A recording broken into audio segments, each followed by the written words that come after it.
that was such a lovely introduction. I'm so happy to be here. Thank you all for being here to celebrate the nation, which is very much my home as a writer. And I'm just so grateful to all of my colleagues at the nation, but I want to thank in particular Katrina vanden Heuvel, who is our fearless leader. We're so proud of Katrina, you know, who is not only this brilliant writer and thinker, but has this ability to go on television with these assholes and stay completely calm and say amazingly radical and lucid things, and we all just cheer. So we love you, Katrina. And I also just want to give a special shout out to Richard Kim, who is my editor at The Nation.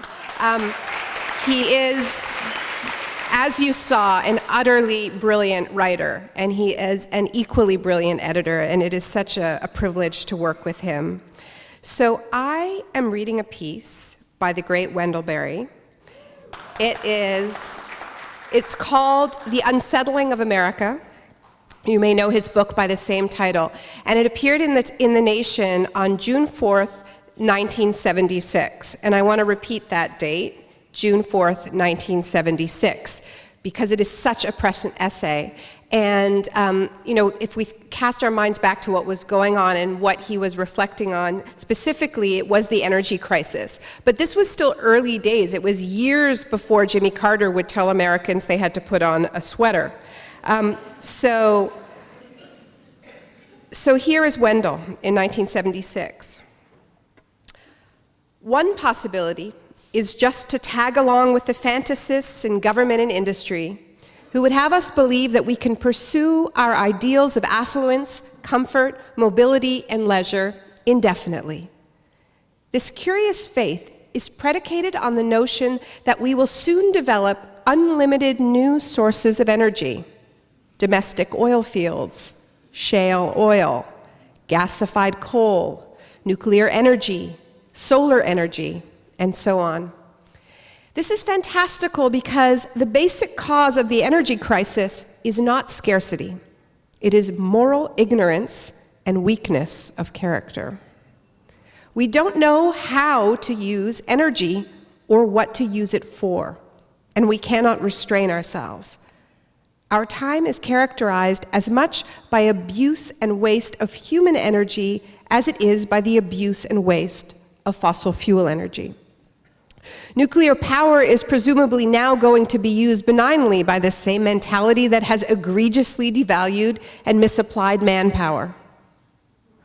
If we had an unlimited supply of solar or wind power, we would use that destructively too, for the same reasons.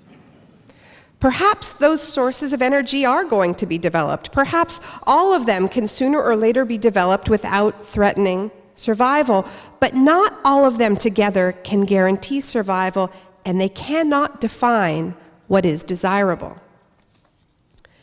We will not find those answers in Washington or in the laboratories of oil companies. In order to find them, we will have to look closer to ourselves. I believe that they are to be found in our history, in its until now subordinate tendency of settlement, of domestic permanence. It is to be found in the ambitions of thousands of immigrants. It is formulated eloquently in some of the letters of Thomas Jefferson. It was the dream of liberated slaves. It was written into law in the Homestead Act of 1862. There are few of us whose families have not at some time been moved to see its vision and to attempt to enact its possibility. I am talking about the idea that as many as possible should share in the ownership of the land, and thus be bound to it by economic interest, by the investment of love and work, by family loyalty, by memory and tradition. How much land should this be is a question, and it varies with geography. The Homestead Act said 160 acres. The freedmen of the 1860s hoped for 40. We know that, particularly in other countries, families have lived decently on far fewer acres than that. This old ideal is full of promise. It is potent with healing and with health. It has the power to turn each person away from the big-time promising and planning of the government and to confront in himself, in the immediacy of his own circumstances and whereabouts, the question of what methods and what ways are best. It proposes an economy of necessities rather than an economy based upon anxiety, fantasy, luxury, and idle wishing. It proposes the independent, freestanding citizenry that Jefferson thought to be the surest safeguard of democratic liberty. Perhaps most important of all, it proposes an agriculture based on intensive work, local energies, care, and intentional permanence. That is, to state the matter from a consumer's point of view, a dependable long-term food supply. This is a possibility that is obviously imperiled by antipathy in high places, by adverse fashions and attitudes in the general public, by the deterioration of our present farm communities and traditions, by the flawed education and the inexperience of our young people, and yet it alone can promise us the continuity of attention and devotion without which the human life of the earth is impossible.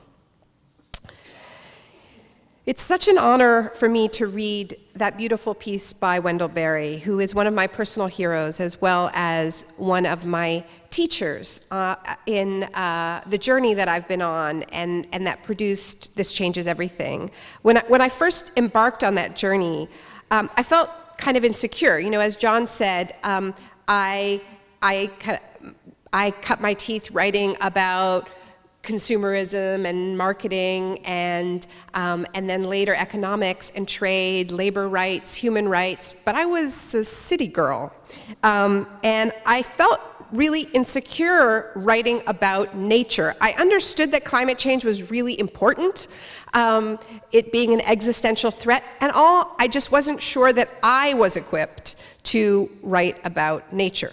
And so one of the first things I did is go on a kind of a pilgrimage to interview Wendell Berry. It's one of the first things I did. And that brought me to Salina, Kansas, of all places, where Wendell was giving a lecture at a place called the Land Institute. Some of you may know it. It was founded by Wes Jackson, an incredible scientist, farmer. And the Land Institute, which is also a place that Wendell has long ties to, it's devoted to the project of transforming our entire approach to agriculture so that it does a much better job of mimicking what actual living ecologies look like and function like. So rather than monocrops replanted year after year at tremendous cost to the soil, what they try to do at the Land Institute is, first of all, develop systems of polycropping, but also they have this amazing groundbreaking program devoted to breeding perennial food grains. So wheat, sorghum, barley, that doesn't need to be replanted year after year, and functions more like the native prairie grasses. So what happens with perennial grasses is that they have these incredibly long and deep roots. And these roots are capable of storing water and therefore withstanding drought. So it's very important, not just in terms of caring for the soil, but also in the context of climate change and the kinds of droughts that we're seeing. These roots hold soil in place, and that's important in the face of storms, which is also relevant to climate change. And they also do a much better job of sequestering carbon, which is a actual climate solution. And one of the things they do at the Land Institute is they dig up a few of these root systems of their perennial crops so that you can actually see them. And this is kind of amazing because usually this is all happening, under the earth, so you can't see it. And these root systems, some of them reach 10 feet down, and they are these intricate webs of strong branches, like underground trees, actually. And when you compare them with these wimpy little wispy root systems that hold up so much of our agricultural plants, it's really quite dramatic. Now, some of you are probably wondering why I'm going on and on about roots.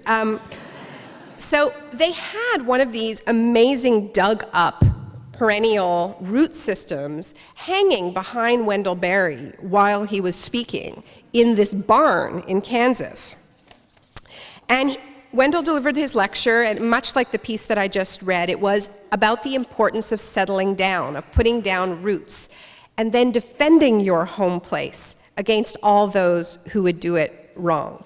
Wendell doesn't believe in NIMBYism. He says, my job is to love and defend my home place, and your job is to love and defend your home place, and if we all did that, we would just be fine.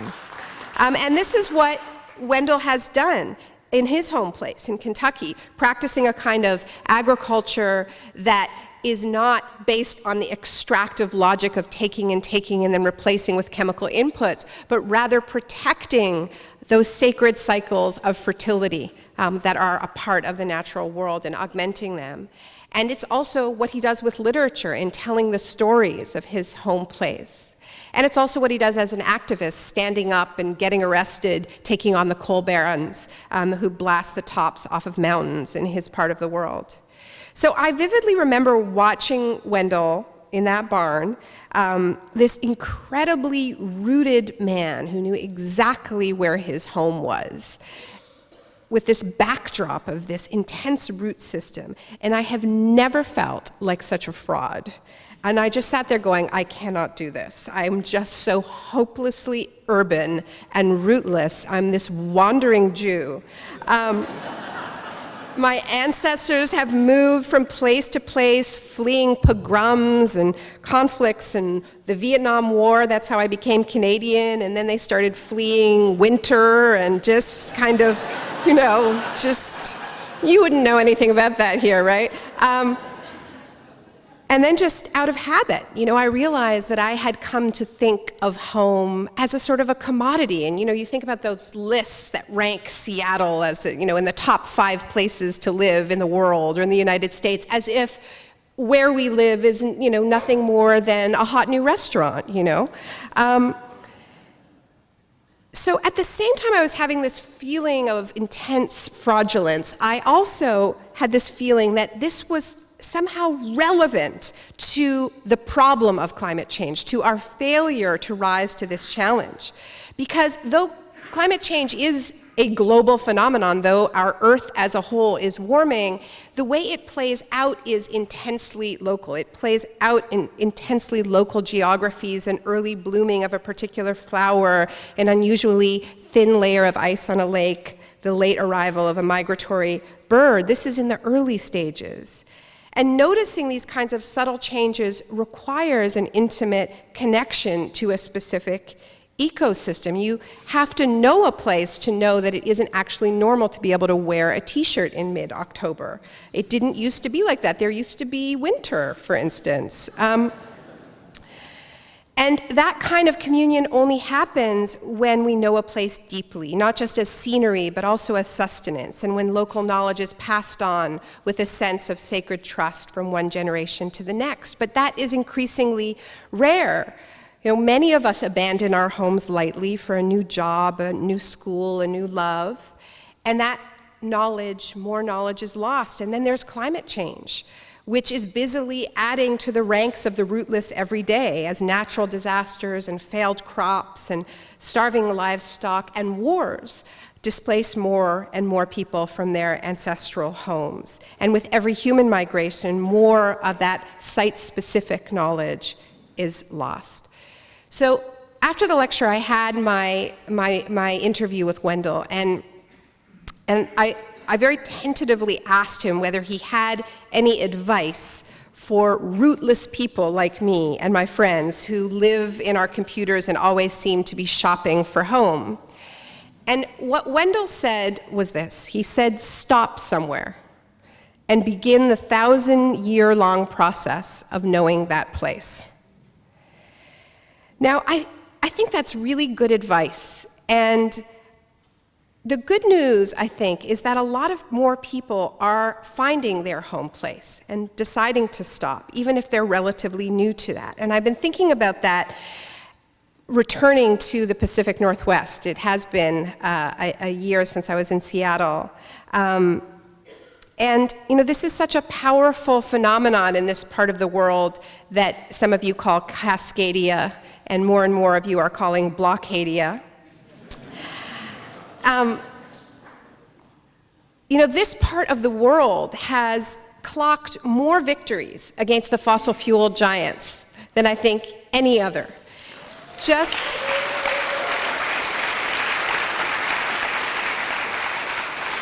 a few months ago, we all saw the birth of a new word, the kayaktivist. Taking on Shell's rigs, headed for the Arctic, right here in Seattle, as well as Bellingham and Portland, and that amazing, unforgettable image of your kayaks, your beautiful, colorful kayaks surrounding that monstrosity. And I think it may have had a little something to do with Shell's decision to pull out of the Arctic for the foreseeable future. So thank you for that. And this was not an isolated victory. This region has successfully taken on tar sands pipelines, canceled multiple coal export terminals. You're fighting coal trains and oil trains. Seattle was the first major city to join the fossil fuel divestment movement when 350 kicked it off a few years ago, and that idea has spread. Now Paris has caught up to you. So you're leading Paris. Now you just have to get Bill Gates. Can you get Bill Gates? We want your billions, Bill. We are after them. The next challenge is to make Seattle what many are calling a fossil-free city. And what that means is no new fossil fuel infrastructure. No new fossil fuel infrastructure. No new train lines, no new pipelines, no new storage facilities, no new export terminals. And this is critical because there's a massive push on now to lift the export ban on oil. We have to fight that, but there is a bullseye on this region. They're going to want to be using it as yet another fossil fuel export terminal. We are counting on you to stop it because we do have to build things. We have to build all kinds of things. But we need to build the infrastructure of the future. And that's the other part of Wendell's essay that's so powerful, I think, is that it was an early call for climate justice, right? When he says it's not just about switching to wind and solar, because if we don't change the logic, we'll do that in an unjust way. We'll do that in a way that is utterly unsustainable. He saw that and he knew that, and it was such an honor to be part of a genuine climate justice march here in Seattle, where all of those issues were integrated, where people were fighting not just for renewable energy, but for energy democracy, to own and control the renewable energy, and for frontline communities to be first in line to benefit from energy democracy as we transition off fossil fuels, not just green jobs, but green jobs that pay a living wage, that are unionized. And at the same time, climate justice means as we contract the extractive economy, we need to expand the caring economy. Climate workers are not just the people who are putting up solar panels and wind turbines. Low carbon workers are people who care for our kids and teach our kids and care for the sick, the sectors that are under relentless attack, which is why the logic of austerity is utterly incompatible with life on Earth. We need to expand the caring professions. And I need to say, I know I'm running out of time, that climate justice also means that, yeah, we need a price on carbon, but it matters how we do it. It has to, there's talk in the state right now about a revenue neutral carbon tax. That's crazy. That's crazy. You need the revenue. You need the revenue, but you have to collect it in a just way, which means low income people get back more in credits. But the people who can afford it have to pay higher rates, and most importantly, the polluters need to pay for this transition. Polluters,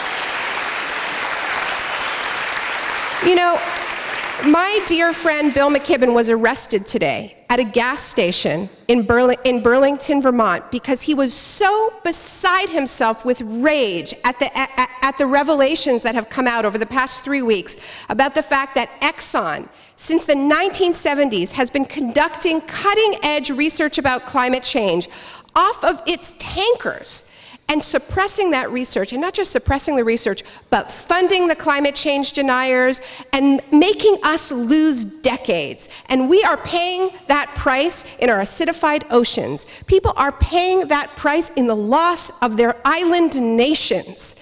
Exxon needs to pay for this transition. We need to make that happen.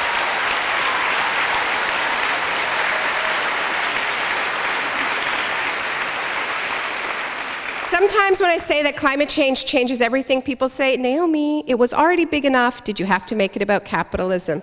Listen. Wendell has this wonderful quote that I use a lot about this idea that, you know, it's too big. Are we really going to win? Can we win? He says this. He says, we don't have a right to ask whether we're going to succeed or not. The only question we have a right to ask is, what's the right thing to do? What does this earth require of us if we want to continue to live in it? I think this is particularly true when it comes to climate work.